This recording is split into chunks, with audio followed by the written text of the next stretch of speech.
It is Tuesday. Fresh out the shower. As you see, your boy got a clean shave, nice taper, looking like the second best looking Malone in the family. My son is number one, of course, because he has my DNA in him, and you're never going to look better than the evolved version of yourself. And get used to this, guys, because I'm feeling myself this week. This is the last Tuesday of the year, and I feel very confident. And the reason why I'm feeling confident as I'm doing my reflection walk is because I just thought about this. There's 52 weeks in a year. I've been doing this Tuesday content for the last year, which means I have done over 50. You hear me? Over 50 of these damn things on a consistent basis. No matter if I had to go to work on Wednesday, if I didn't feel good, if I was out of energy, if I was out of town, I still drop this content. And that's a testament to who I am as a man and what I represent. Because unlike most of y'all who don't stand for anything, I actually do. I stand for discipline, consistency, hard work, dedication, and continuing to be who I am and not allowing society, family, friends, social media, anybody sway me from that. And that's why people respect me more than most, because there's a certain principle that I stand for that I don't give a fuck about what anybody else thinks, what anybody else does. I don't care about people's opinions. I don't care about people's critiques because I'm going to live in my own truth. And I suggest you guys do that. But some people, I wouldn't even say some people, I would say most people are too afraid to do something like that. They're too afraid to be who they are. They're too afraid to think for themselves because they care about being ostracized from society or their family or their friend group. But what type of life is that truly? Is that a life that you truly want to live? Being somebody that you know that you're not just to appease other people? Or would you rather just be who you are and be comfortable in your own skin and live in the way that you are supposed to live, doing the things that make you happy? See, me, I am disciplined enough and I'm in tune with who I am to where I don't give a shit about what people are saying, what people are doing, how people look at me, because at the end of the day, you can say a lot about me, but what you cannot say is I don't bust my ass, that I'm not consistent, that I'm not disciplined, because my whole platform on YouTube displays my life, and I do the same things on a consistent basis, okay? So be confident in who you are, in the way that you think. Now, that doesn't mean that you don't continue to evolve and educate yourself. But my thing is, do not live a life to appease others because you care so much about what society thinks or what your family thinks or what your friend thinks. Who the fuck cares? Because that's never going to get you the respect that you deserve. Now, the people who are the trendsetters, the people who went against the grain and continue to believe in themselves, because they had an idea that even though society at first thought was stupid, thought it was a dumb idea, and they continue to push forward. Those are the guys that are going to live forever. They created something that the world had no choice but to adapt to. That's the type of time that I'm on. And if you ain't on that type of time, then guess what? Be okay with you dying and nobody remembering you after 1 or 2 generations. But I'm not doing that. I'm going to continue to build something that's going to last, to withstand the test of time. So my grandchildren's grandchildren will be able to look back and say, hey, this was my great, great, great grandfather. This is what he built. This was his ideas. This is what he stood for. And we're going to continue to follow that tradition. Tuesday content starts right now. Good day, good people. It's AT Malone. The first of my name because the second is already here. If you haven't already, please like, share, subscribe. Hit that notification bell for more videos from your boy. Now, like I said during my reflection walk, this is the last Tuesday of the year. I've done a ton of these videos, over 50, should be 52 if I'm accurate. I believe it is 52 on the dot, and I feel very proud of myself. Accomplished. It's very difficult doing this type of content on a weekly basis because, number one, just hitting that record button and getting your authentic thoughts off without doing a whole bunch of jump cuts, because that takes a lot of time to go in, clip, edit, and do all of that type of stuff, which I don't have time to do. It feels good knowing that I am consistent enough to be able to knock this whole thing out and be able to upload a video that's over 20 minutes each week. And then you have to read the content as well and get an understanding, come up with lifelong examples. I'm 40 years old, so I've seen a lot, I've done a lot, I've accomplished a lot, I failed a lot. I've just been through a lot of life experiences. So being able to do this on a weekly basis, no matter what the hell is going on in my personal or professional life,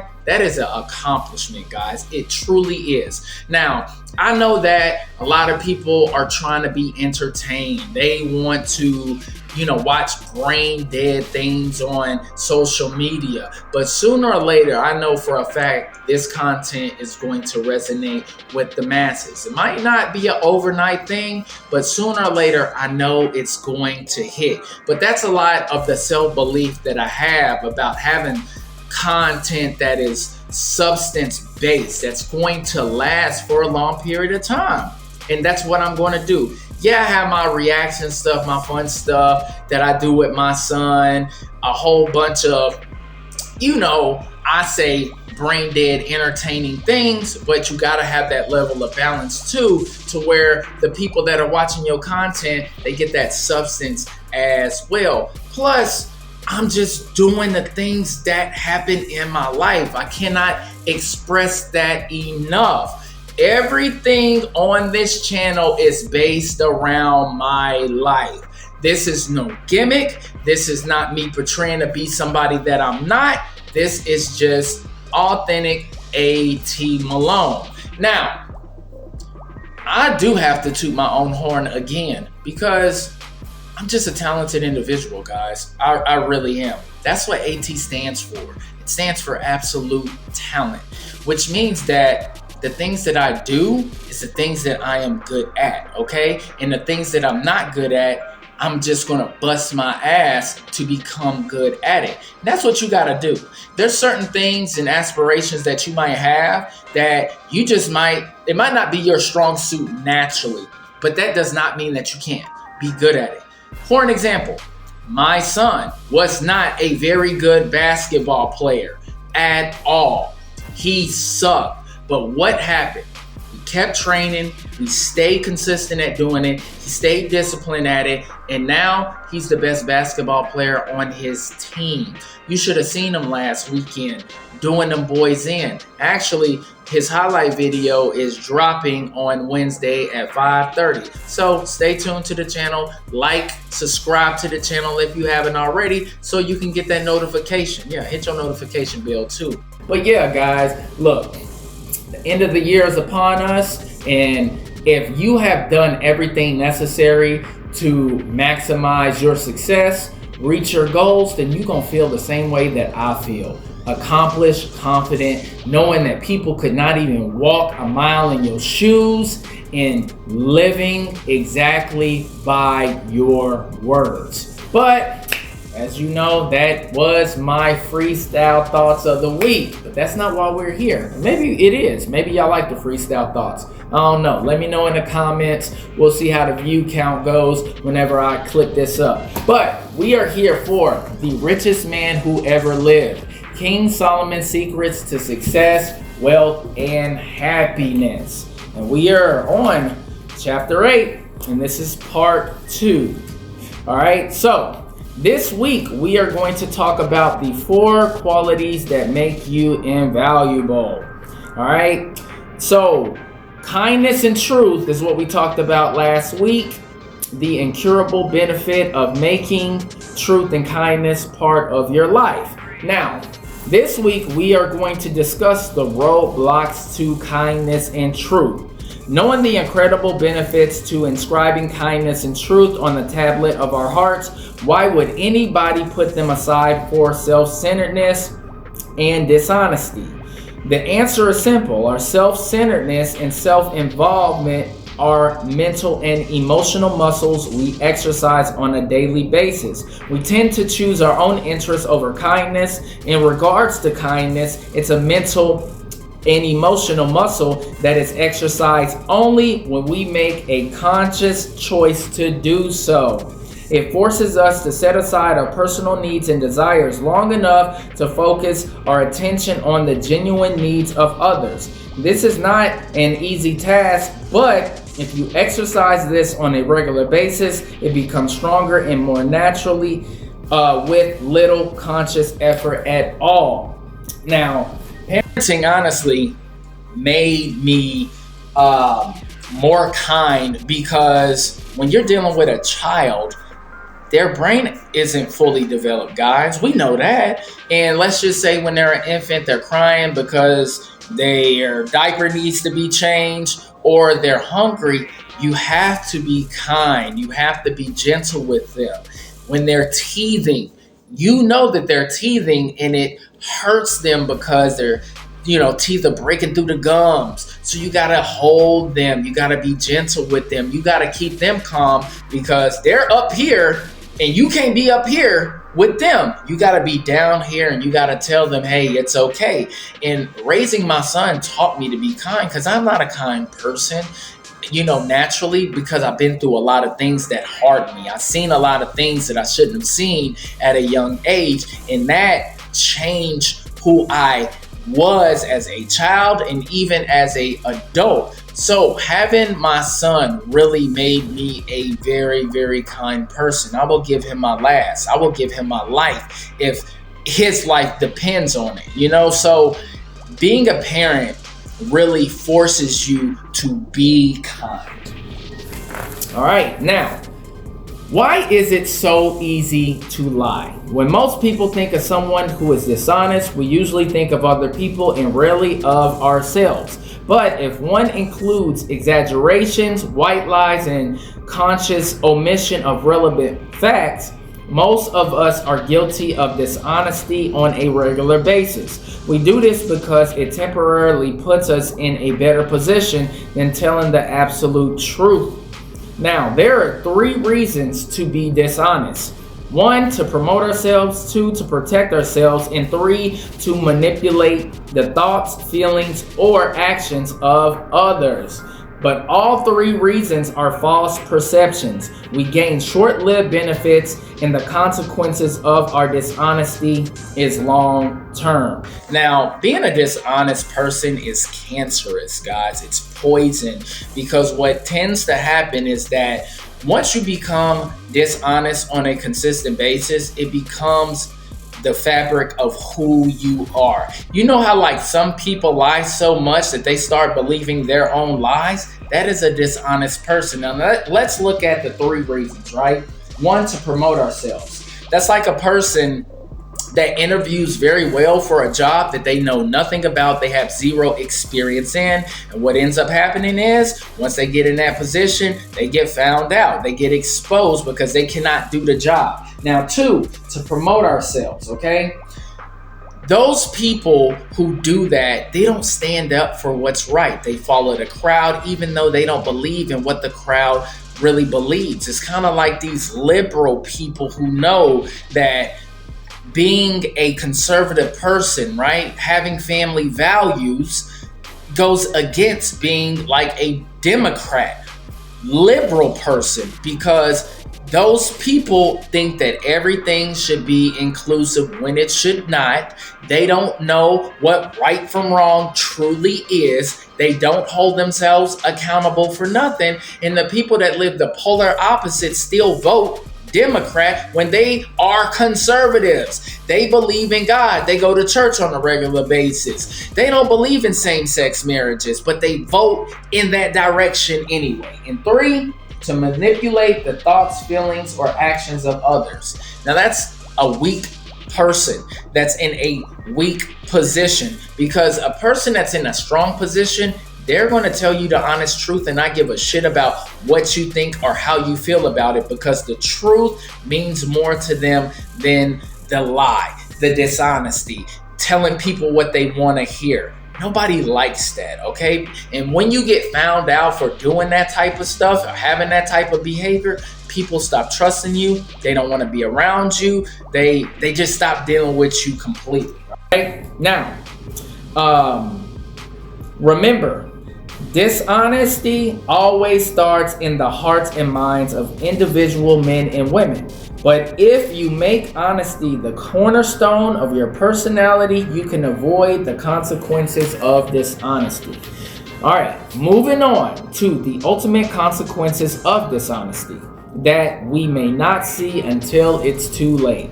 Dishonesty destroys the foundation of relationships with others and with God. In Proverbs 6:16 through 19, Solomon says that God hates and considers 7 things that are abominations. A lying tongue and a false witness who utters lies are 2 of them. We also hate dishonesty as well. It's a turnoff in any relationship, and that is true. Now, dishonesty produces never-ending stress. Why does it produce never-ending stress? Because deep down you carry a hidden fear that one day your dishonesty will be exposed.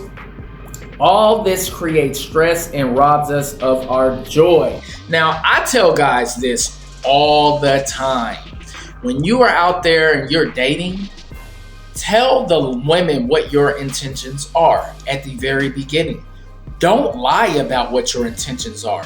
And we know we have some guys that are wanting to find monogamous relationships. You got other guys that want to have his main chick and still want to play around with other women. And if you want to do that, let her know so she has the option to choose if she wants to stick around or not. But could you imagine being a grown-ass man, right? You are the leader, you're the masculine, dominant guy, you're successful as hell, but you gotta tiptoe around the weaker vessel, which I'm talking about your woman. Think about that. You gotta hide things from somebody that cannot whoop your ass. Why would you do that? See, me, I always tell every woman that I date, if you try to weaponize what's in between your legs on me, then these are what the consequences are for doing so. And I'm very honest about that. And the women know that I stand by that because 1, I'm not a liar. And 2, I don't play any games. I'm in a dominant position. I am the king. I am the leader. And I'd be damned if I got to walk on eggshells around somebody that cannot whoop my ass. That's crazy. Men need to stop doing that. But you got to be real. Don't lie to your woman. You got to be a stand-up guy. Any man that has to lie to their woman is weak, pathetic, is a pussy, and don't stand on principle, okay? You should never have to lie to your woman, let alone anybody. Be honest. If that means that that chick is going to walk away from you because you are being honest and this is the way that you want to live, then so be it. Y'all just not compatible. But guys, stop lying to women. Be honest with them. Tell them the truth. That way you don't have to keep up with the lie all the time. All right? Now, where were we? I cooked up so much. Okay, now, generosity. The quality that receives more than it gives. One man gives freely yet gains even more. Another withholds unduly but comes to poverty. A generous man will prosper. He who refreshes others will himself be refreshed. And that's Proverbs 11:24 through 25. Now, generosity is one of the most admired attributes any person can exhibit. We feel appreciation and admiration for those who are generous. Now, man, be careful with being generous, okay? Because you'll find a lot of women saying they want a generous man, and that really means they want to dig in your pockets. They want you to give them everything that you have and not reciprocate the same thing. So, when you find a woman that says, I'm looking for a generous man, she's a fucking gold digger. Because guys that are generous, people in general that are generous, they do it just out of pure nature, kindness of their hearts, okay? They don't look at things from a standpoint of, hey, I'm going to, do this for this person and I hope they, do something for me. No, we just giving to give. It's just like Salvation Army. The people that be outside of Walmart ringing the bell, you just throw money in there and keep it moving. It's the same type of thing, guys. So make sure that you monitor, the women that say I'm looking for a generous man, because that's not what this is saying. They looking for a guy that they can extract resources from primarily. All right. Now, we all feel a heartfelt joy when we help meet the needs of others. Solomon also promises that those who are generous will never lack for anything. In Proverbs 11:24 through 25, he tells us we will gain back even more than we gave by being generous. Now, what does Solomon mean when he talks about generosity? It means giving freely a significant portion of what he has to meet the needs of others with no expectation of receiving anything in return. This could be money, deeds, or emotional support or assistance. Now, wealthy people, honestly, guys, are the most generous people I have ever met in my entire life. I know a lot of people want to say eat the rich, and they look at, wealthy people as evil, but they are some of the nicest people that you'll ever meet if you befriend them. Anytime I hang out with my wealthy friends, I don't pay for anything. They just say come because they want to enjoy my company. If I go to the cigar lounge and my wealthy friends are there, they'll give me a cigar, they give me whiskey before I even pull mine out.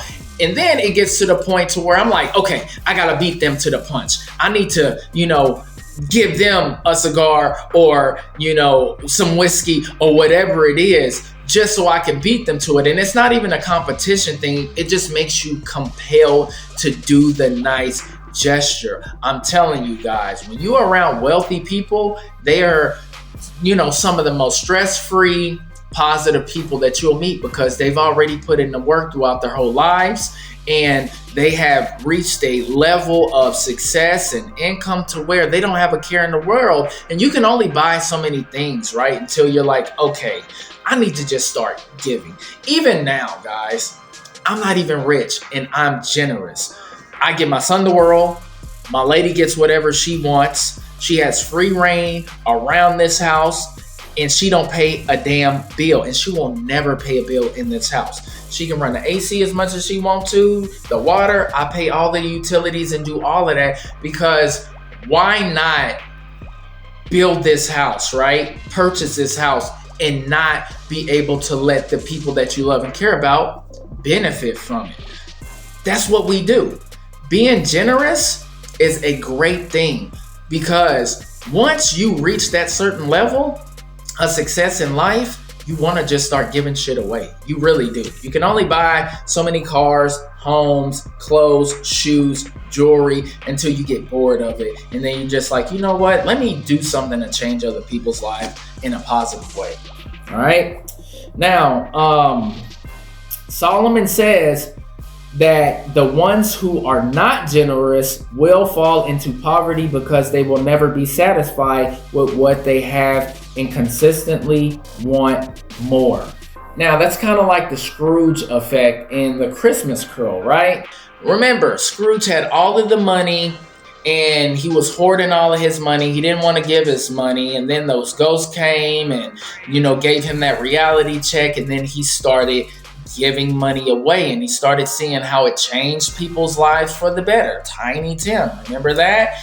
And it makes you change your whole, perspective in life when you are generous, because who wants to keep all of the things to themselves? Like that sounds terrible.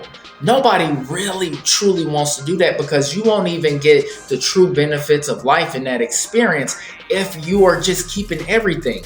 This is why I say whenever I get on, I'm bringing other people with me. It's not just going to be me who is blowing up on social media. No, I got a whole crew that's going to benefit off of my success, and I'm okay with it. I want them to, because I want to change their lives, because I know that they would do the same thing for me too. All right.